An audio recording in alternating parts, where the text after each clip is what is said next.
ഇന്ന് കാതികയിൽ ജിത്തു ചേട്ടൻ പറയുന്ന ഒരു കഥയാണ്. തേക്ക് മരവും ചൂരലിന്റെ ഒരു കഥ. കൂട്ടുകാർക്ക് തേക്ക് മരം എന്താണെന്ന് അറിയാമായിരിക്കും. എങ്കിലും ചില കൂട്ടുകാർക്ക് ചൂരലിനെ കുറിച്ച് അറിയില്ലായിരിക്കും.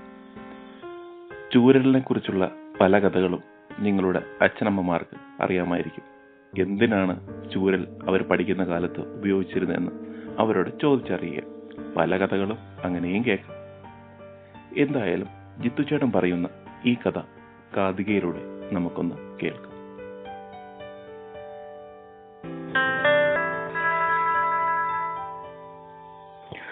നമസ്കാരം. ഇന്ന് നമുക്ക് ചെഞ്ചൂരലിന്റെയും തേക്കുമരത്തിന്റെയും കഥ കേട്ടാലോ. വളരെ പണ്ട് ഒരു വലിയ കാട്ടിൽ ഒരു നദിയുടെ അരികിൽ ഒരു വലിയ തേക്കുമരവും അതിന്റെ താഴെ ഒരു ചെഞ്ചൂരലും വളർന്നു നിന്നിരുന്നു.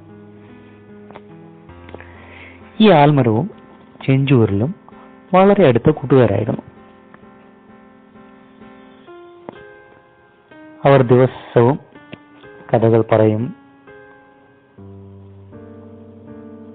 പുഴയിലൂടെ പോകുന്ന മീനുകളെ നോക്കി സന്തോഷത്തോടെ ചിരിക്കും, അവരോട് കഥകൾ പറയും.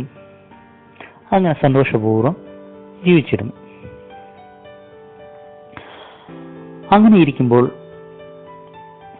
തേക്കുമരം ഒരു ദിവസം ഈ ചൂരലിന്റെ അടുക്കൽ പറഞ്ഞു, ചൂരലെ, നിനക്കറിയാമോ, ഈ കാട്ടിലെ ഏറ്റവും ശക്തിമാനായ മരം ഞാനാണ്.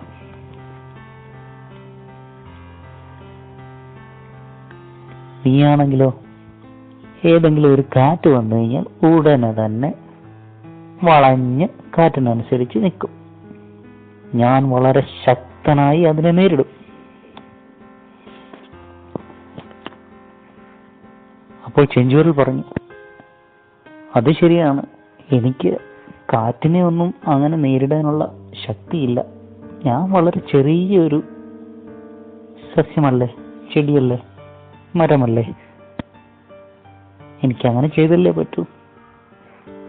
ഇത് കേട്ട് തേക്കുമരം പരിഹസിച്ചിരിച്ചു. നിനക്കൊന്നും ഒരു ശക്തിയുമില്ല.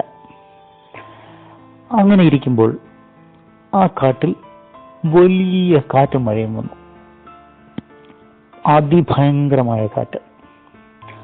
പതിവ് പോലെ ചെഞ്ചൂരൽ കാറ്റ് വന്നു, കാറ്റടിച്ച സൈഡിലോട്ട്, കാറ്റടിച്ച വശത്തേക്ക് ചരിഞ്ഞു. തേക്കുമരമാകട്ടെ കാറ്റിനെ പ്രതിരോധിക്കാൻ ശ്രമിച്ചു. ഇത് വളരെ ഭയങ്കരമായ കാറ്റായിരുന്നു. തേക്കുമരത്തിന് പിടിച്ചു നിൽക്കാവുന്നതിലും അപ്പുറത്തായിരുന്നു. എന്നാലും തേക്കുമരം വിട്ടുകൊടുത്തില്ല. ആ കാറ്റിന് അനുസരിച്ച് പതുക്കെ ചെരിയുവാൻ പോലും തയ്യാറായില്ല. അവൻ കാറ്റിനെ വെല്ലുവിളിച്ചുകൊണ്ട് അതിനെ എതിർത്തു നിന്നു. പക്ഷെ എന്ത് സംഭവിച്ചു?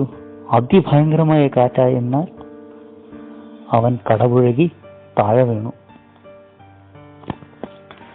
താഴെ വീണ് അവൻ നിലവിളിക്കാൻ തുടങ്ങി, അയ്യോ ചെഞ്ചൂരൽ, എന്നെ രക്ഷിക്കണമേ, രക്ഷിക്കണമേ. പാവം ചെഞ്ചൂരലിന് എന്തു ചെയ്യാൻ പറ്റും? കടപുഴകി വീണ തേക്കുമരത്തെ നോക്കി അവൻ പറഞ്ഞു, തേക്കുമരമേ, ഞാൻ അപ്പോഴേ പറഞ്ഞതല്ലേ, നമ്മൾ ഒരിക്കലും നമ്മളെക്കാൾ ശക്തരായവരുടെ അടുക്കൽ വെല്ലുവിളിച്ച് നിൽക്കരുത്. നമ്മൾ ബുദ്ധിപൂർവം അതിനനുസരിച്ചുള്ള മാർഗം സ്വീകരിക്കുകയാണ് വേണ്ടത്.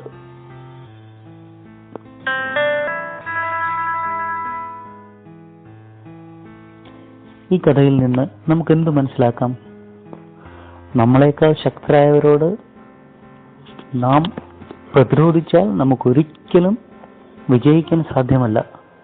അതിന് ബുദ്ധിപൂർവം പ്രവർത്തിക്കുകയാണ് വേണ്ടത്.